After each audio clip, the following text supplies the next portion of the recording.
Shalom saudara-saudara sekalian. Hari ini kita akan berbicara tentang kecaplah benar-benar kebaikan Tuhan. Kecaplah benar-benar kebaikan Tuhan. Ya, tema ini diambil dari surat 1 Petrus 2 ayat 1 sampai 10. Namun saya akan bacakan 3 ayat pertama saja terlebih dahulu. Karena itu buanglah segala kejahatan, segala tipu muslihat dan segala macam kemunafikan, kedengkian dan fitnah. Dan jadilah sama seperti bayi yang baru lahir, yang selalu ingin akan air susu yang murni dan yang rohani, supaya olehnya kamu bertumbuh dan beroleh keselamatan, jika kamu benar-benar telah mengecap kebaikan Tuhan.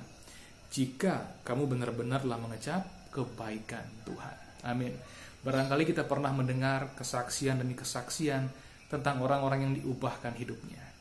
Yang tadinya dia atau mereka adalah orang yang ganas, diubahkan menjadi orang yang lemah lembut. Yang tadinya mereka adalah seorang penghujat, diubahkan menjadi orang-orang yang begitu mencintai bahkan memuji Tuhan. Dari orang-orang yang ganas diubahkan menjadi orang-orang yang memberi diri mereka melayani Tuhan. Bahkan dari orang-orang yang sama sekali tidak pernah berpikir tentang pelayanan, diubahkan jadi orang-orang yang memiliki hati yang besar untuk melayani. Apa sebabnya mereka dapat berubah? Apa sih sesungguhnya mengubah mereka? Barangkali kita bisa menjawab dengan mudah. Tuhanlah, Tuhan Yesus yang merubah hidup mereka. Dari hidup yang lama menjadi hidup yang baru. Ya, itu benar. Namun pertanyaannya, bagaimanakah Tuhan mengubah hidup seseorang secara spesifik? Di dalam surat 1 Petrus pasal 2 ini, kita dibukakan bahwa perubahan itu ada dasarnya. Perubahan itu ada alasannya. Perubahan hidup seseorang itu dasarnya adalah ketika yang bersangkutan atau ketika orang itu sungguh-sungguh telah mengecap kebaikan Tuhan. Semua orang bisa berkata bahwa Tuhan itu baik. Tapi pertanyaannya, apakah mereka sungguh-sungguh mengecap kebaikan Tuhan? Karena Tuhan itu baik, semua orang pasti setuju. Tapi apakah sungguh-sungguh mengecapnya?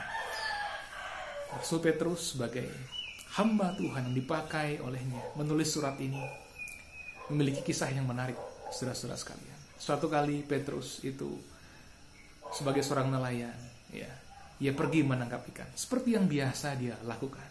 Tentu saja sebagai seorang nelayan pergi menangkap ikan ke perairan yang dalam itu sebenarnya seperti mempertaruhkan nyawa. Dia memberikan segala-galanya, sekuat tenaga, memberikan waktunya, memberikan konsentrasinya, bahkan menggunakan segala keahliannya untuk dapat menangkap ikan, baik untuk kebutuhan diri dan keluarganya maupun juga untuk dijual. Namun apa yang terjadi? Setelah semalam-malaman menangkap ikan, dia tidak mendapat satu ekor ikan pun.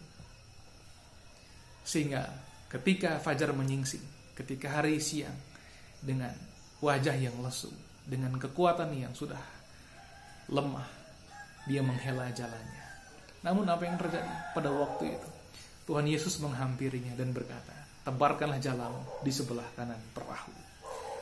Secara manusia sebenarnya ada keengganan dalam dirinya. Saya sudah berlelah-lelah sepanjang malam bekerja. Tetapi karena Tuhan Yesus yang menyuruh, dia akhirnya pergi juga. Kemudian Petrus pun pergi. Dan ketika dia menebarkan jalannya di sebelah kanan perahu, apa yang terjadi? Dia menangkap ikan dalam jumlah yang sangat banyak. Bahkan jalannya hampir koyak dan perahunya hampir tenggelam. Ketika dia datang ke darat dengan ikan yang begitu banyak dan bertemu dengan Tuhan Yesus, dia tersungkur di kaki Tuhan dan berkata, Tuhan, pergilah daripadaku, aku orang berdosa. Dia menyadari siapa dirinya dan siapa Tuhan. Ketika dia sungguh-sungguh mengecap kebaikan Tuhan, dia sadar dia manusia yang sebenarnya sangat tidak layak. Tetapi jawaban Tuhan di luar dugaan. Tuhan berkata, mulai hari ini engkau akan menjadi penjala manusia. Engkau akan kujadikan penjala manusia. Tuhan mengubah hidupnya. Saya yakin kita semua sebenarnya Tuhan karuniakan kebaikan demi kebaikan. Bahkan kebaikan Tuhan yang begitu rupa. Pertanyaannya adalah, adakah kita sungguh-sungguh mengecap kebaikan Tuhan itu? Adakah kita betul-betul menikmatinya? Sehingga muncul rasa syukur dan kesadaran akan kebesaran Tuhan dalam hidup kita. Kalau kita sungguh-sungguh mengecap kebaikan Tuhan, maka kita akan memperhatikan apa yang dikatakan firman Tuhan pada hari ini. Karena itu buanglah segala kejahatan, segala tipu muslihat dan segala macam kemunafikan, kedengkian dan fitnah. Dan jadilah sama seperti bayi yang baru lahir, yang selalu ingin akan air susu yang murni dan yang rohani, supaya olehnya kamu bertumbuh dan beroleh keselamatan. Karena kita telah mengecap kebaikan Tuhan, kita sadar segala yang jahat yang ada di hidup kita harus dibuang. Membuang segala kejahatan sebenarnya itu menguntungkan kita. Tuhan memberikan kita jalan damai sejahtera. Karena jikalau tubuh kita dipenuhi sampah, kita tidak akan merasa lega. Tapi ketika sampah dalam tubuh kita dibuang, kita menikmati kelegaan. Demikian juga segala kejahatan itu. Semuanya patut kita buang. Yakni tipu muslihat, ya, sifat yang tidak jujur, kemudian segala macam kemunafikan, suka memakai topeng tertentu yang sebenarnya tidak sesuai dengan hati kita yang sesungguhnya, ya. Kemudian kedengkian atau amarah, sifat suka marah dalam diri kita, maupun juga fitnah, suka mengata-ngatai orang padahal tidak benar demikian, menjelek-jelekkan orang tidak berdasarkan fakta. Bahkan sekalipun fakta tidak patut juga ya menjelekkan orang. Nah, segala yang jahat itu perlu kita buang, sehingga hidup kita penuh dengan damai sejahtera dan langkah-langkah kita menjadi ringan. Betul, setiap orang barangkali memiliki sesuatu yang berbeda yang harus dia buang. Yang jelas adalah intinya, segala kejahatan yang ada dalam hidup kita perlu kita buang, supaya sungguh-sungguh manusia baru yang Tuhan anugerahkan bagi kita itu memancar, termanifestasi keluar dan nampak dalam karakter kita. Saya percaya manusia lama kita telah mati sebenarnya bersama dengan Kristus di kayu salib, dan manusia baru kita hidup. Namun demikian, gema-gema kehidupan manusia lama seringkali masih ada, dan hal itu perlu kita buang secara aktif. Kita perlu menyadarinya, kita perlu secara sadar membuangnya, sehingga hidup kita memancarkan karakter Kristus, ya, penuh dengan kebaikan.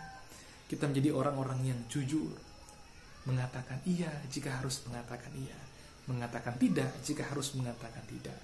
Kita menjadi orang-orang yang asli sebagaimana hati kita, demikianlah nampak memancar di luar. Dan kita juga menjadi orang-orang yang ramah dan suka membangun hidup banyak orang, ya. Bukankah banyak orang membutuhkan semangat yang baru, banyak orang membutuhkan kata-kata dorongan. Tidak jarang sepatah dua patah kata yang berisi dorongan kepada seseorang bisa menghibur hatinya. Apalagi saudara-saudara sekalian di masa-masa yang sukar, kata-kata penghiburan itu penting sekali. Kata-kata penghiburan seperti bahan bakar yang membuat seseorang menyadari sesuatu, bahwa dia harus bangkit. Bahkan kata-kata yang membangun, menyembuhkan patah hati. Kata-kata yang membangun bisa membuat hati yang hancur menjadi bangkit kembali. Apalagi di dalamnya kita dapat menyampaikan Kristus Sang Penebus sebagai Sang Juru Selamat, dan hati tersebut dapat menerimanya. Di sana ada pembaharuan, bahkan hati yang lama Tuhan gantikan dengan hati yang baru. Nah, ketika kita sadar bahwa sesuatu yang lama harus dibuang, sehingga sesuatu yang baru itu nampak. Ketika segala kejahatan harus kita buang dalam hidup kita, sehingga segala kebaikan Tuhan memancar. Kita perlu juga senantiasa mengisi diri kita. Karena sesungguhnya manusia tidak hanya membuang sesuatu yang bersifat sampah dalam hidupnya, tapi manusia juga perlu mengisi dirinya dengan sesuatu, yakni makanan yang memberi kehidupan. Dikatakan dalam ayat yang kedua bahwa dan jadilah sama seperti bayi yang baru lahir. Jadilah seperti bayi yang baru lahir. Ya. Dalam konteks ini dipakai ilustrasi bayi yang baru lahir untuk mengingatkan kita bahwa kita adalah orang-orang yang sesungguhnya dilahirkan kembali dalam Kristus Yesus. Kalau kita sungguh-sungguh percaya, dan sebagai orang yang dilahirkan kembali, kita akan tahu memiliki hasrat untuk memakan makanan rohani. Seperti bayi yang baru lahir, dia akan mencari air susu ibu, ASI, susu yang murni. Demikian juga kita, ketika kita dilahirkan kembali, kita akan mencari makanan rohani. Kita akan mencari firman Tuhan, bagaimanapun caranya.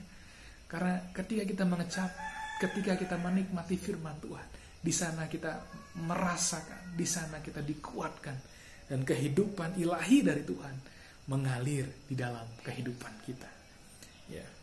Dan ketika kita secara teratur makan makanan rohani, tidak membiarkan diri kita kelaparan secara rohani, apa yang terjadi?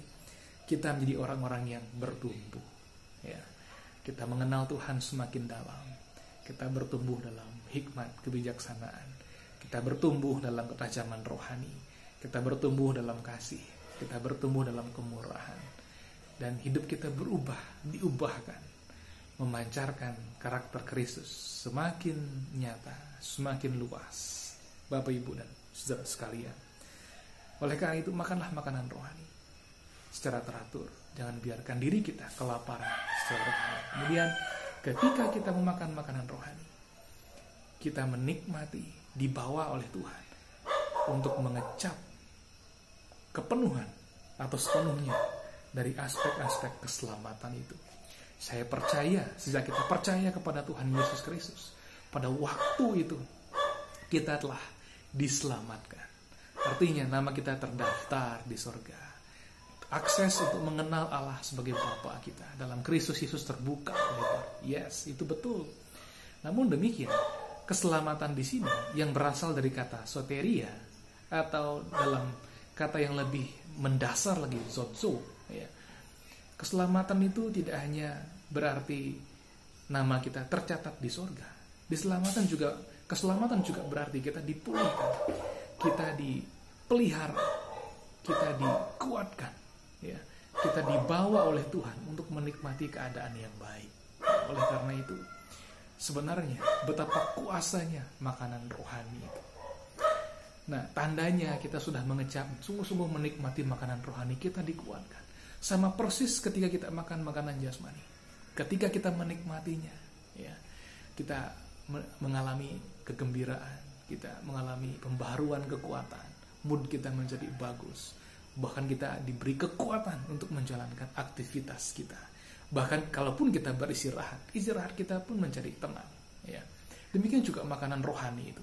Seseorang yang makan makanan rohani akan menikmati sukacita, menikmati kegembiraan, menikmati penghiburan, dan ada kekuatan baru dalam hidupnya, sehingga dia dapat melayani Tuhan dengan sukacita. Kemudian dia dapat hidup dalam kasih seorang dengan yang lain. Dia melihat segala sesuatu dengan jernih, melihat karya-karya Tuhan, dan dapat melangkah dalam jalan kebenaran yang Tuhan tunjukkan. Nah, ketika kita sudah makan makanan rohani, kita mengalami pertumbuhan, kemudian kita juga mengalami pengalaman dibawa untuk mengecap kepenuhan atau sepenuhnya berkat keselamatan dalam Kristus Yesus. Untuk makan makanan rohani, kita tidak hanya makan secara pribadi. Ya, betul, kita perlu beribadah secara pribadi, itu baik. Namun Tuhan juga membawa kita kepada persekutuan. Karena sebagai gerejanya, kita tidak hanya seorang diri mengenal Tuhan Yesus. Tuhan membawa kita kepada persekutuan orang-orang percaya. Bahkan dalam ayat yang keempat, ya, dan juga ayat yang kelima, dikatakan bahwa Yesus itu adalah batu hidup. Ya, dia adalah batu penjuru yang dipilih dan dihormati di hadirat Allah. Dan kita juga dijadikannya batu-batu hidup. Yesus menjadi batu penjurunya. Kita menjadi batu-batu penyusun bangunan suatu rumah rohani, saudara-saudara sekalian. Barangkali kita pernah melihat tukang-tukang bekerja, mengamati mereka bekerja, membangun tembok rumah, dan lain sebagainya. Ketika tukang-tukang bekerja, kita melihat progres yang baik. Ya, bahkan cukup cepat. Tembok-tembok dibangun, rumah-rumah dibangun, dan nampak bangunan yang begitu megah. Apa sebabnya? Karena batu-batu yang digunakan, baik batako maupun juga batu bata, ya, itu tidak melawan. Batu bata atau batako menurut kepada sang pembangun atau sang tukang-tukang itu, sehingga mereka dapat ikut saja, dapat taat saja kepada segala proses pembangunan itu. Namun batu-batu hidup bisa saja atau bisa jadi malah melawan dan memberontak. Kita sebagai orang-orang percaya perlu menyadari bahwa kesatuan hidup sebagai orang-orang percaya itu penting sekali. Kita perlu hidup rukun bersama, kita perlu hidup saling melengkapi seorang dengan yang lain. Karena dengan itulah kita akhirnya dapat dipakai oleh Tuhan untuk menyusun bangunan suatu rumah rohani. Sehingga kehadiran Allah Bapa kita dalam Kristus Yesus menjadi nyata di sana. Ketika seseorang berkunjung ke gereja kita, ke persekutuan kita, ikut beribadah bersama-sama dengan kita atau bergabung dalam kebersamaan kita, maka mereka dapat mengecap kehadiran Tuhan, dapat mengecap kebaikan Tuhan, kuasa firman-Nya, kuasa kehadirannya dalam puji-pujian. Semua berawal dari mana? Berawal dari hidup kita sebagai sebuah persekutuan. Ketika kita makan makanan rohani bersama-sama, mengecap kebaikan Tuhan bersama-sama, di situ kita memberi diri kita untuk dipakai oleh Tuhan sebagai batu-batu hidup untuk menyusun bangunan rumah rohani. Hadirat Allah menjadi nyata. Hadirat Allah Bapa kita dirasakan oleh orang-orang yang datang ke persekutuan kita. Bahkan kita sendiri senantiasa diperbaharui oleh kehadiran Tuhan dalam setiap ibadah yang kita lakukan secara bersama-sama. Ya. Dan kita patut bersyukur. Kita mengenal Tuhan Yesus secara pribadi. Kita menaklukkan hidup kita kepadanya. Kita memandang Tuhan sebagai juru selamat kita dan pribadi yang berkuasa atas kita, menyerahkan hidup kita kepadanya. Satu anugerah yang sangat besar. Kita patut mensyukurinya. Karena rupanya sebagian orang menjadi tersandung kepada pribadi yang agung ini. Firman Tuhan berkata, hal itu terjadi karena ketidaktaatan mereka. Karena ketika mereka mendengar kabar baik, mendengar Injil, mereka mengeraskan hati. Mereka tidak mau mendengar atau ikut kepada kuasa Roh Kudus, Roh Tuhan yang mendorong mereka untuk mengenali Tuhan Yesus sebagai Sang Juru Selamat. Nah, ketika seseorang mengeraskan hati bahkan sampai akhir hayatnya, dia telah melewatkan anugerah yang sangat besar ini. Anugerah untuk menjadi manusia baru, anugerah untuk menikmati kehidupan ilahi, persekutuan dengan Tuhan dan jemaatnya, suatu persekutuan yang kekal. Tidak hanya di dunia ini, tapi di dunia yang akan datang. Namun demikian, ketika kita sudah memberi diri kita untuk percaya kepada Tuhan, menaklukkan diri kita kepadanya, kita adalah orang-orang yang disebut berbahagia, Bapak Ibu dan Saudara sekalian. Dan ketahuilah, kita juga disebut sebagai bangsa yang terpilih, imamat yang rajani. Ya. Tuhan memanggil kita dan menjadikan kita bilangan orang-orang yang dipilihnya. Imamat rajani artinya kita adalah imam-imam dan raja-raja. Di dalam persekutuan orang percaya atau secara pribadi setiap orang yang percaya sesungguhnya adalah imam-imam dan raja-raja. Entah kita pria, entah kita wanita, entah kita anak-anak, entah kita orang tua, kita semua yang percaya adalah imam-imam dan raja-raja. Artinya kita orang-orang yang diberikan kuasa untuk memperkenalkan Tuhan kepada orang lain, untuk mendoakan orang lain dan menyampaikan berkah Tuhan kepada orang lain, menyampaikan isi hatinya. Saudara sekalian. Kemudian Tuhan juga membuat kita berfungsi di dalam tugas-tugas pelayanan, baik di persekutuan, di dalam gedung gereja, maupun juga di luar gedung gereja. Ya. Karena kita adalah imam-imam, Tuhan Yesus adalah imam besar agung. Dan karena kita adalah raja-raja, Tuhan Yesus adalah raja di atas segala raja.